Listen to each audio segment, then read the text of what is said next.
This is it, guys. Seth kay Francine. Gagawin ko ang makakaya ko para matupad ang mga pangarap natin. Talagang umapaw ang kilig ng Friend-Seth fans matatapos magbahagi si Seth Fedelin ng isang sobrang sweet at punong-puno ng damdamin na birthday message para sa kanyang ka-love team na si Francine Diaz. Sa kanyang Instagram account, nagpost ang aktor ng isang carousel ng mga larawan at video nila ni Chen, palayaw ni Francine, kasama ang isang mensaheng halatang galing sa puso. Ayon kay Seth, malinaw pa rin sa kanyang alaala ang mga araw na nakita niyang balot ng lungkot si Francine, mga panahong nasasaktan nito at puno ng pangamba sa kung ano ang maaring mangyari sa hinaharap. Inamin din niya na may mga araw na hindi sila nagkakasundo at may mga panahong siya mismo ay hindi okay.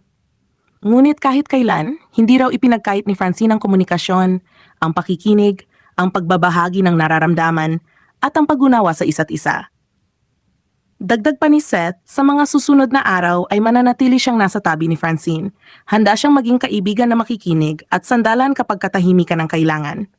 Ibinahagi rin ng aktor kung gaano siya ka-proud kay Francine at sa lahat ng narating nito ngayon. Buo ang kanyang paniniwala na maabot ni Francine ang mga pangarap nito at handa siyang samahan nito sa bawat hakbang ng kanilang journey. Aniya, gagawin ko ang kaya ko para matupad natin ang mga pangarap natin na lagi nating pinag-usapan. Sa huli, isang simpleng pero punong-puno ng pagmamahal na pagbati ang kanyang iniwan. Happy birthday, Chen!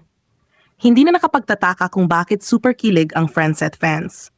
Para sa marami, malinaw na ang mensahe ni Seth ay totoo, tapat at mula talaga sa puso.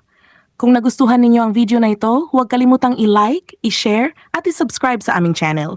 I follow din kami para sa mas marami pang latest updates at kilig balita. Maraming salamat sa panonood.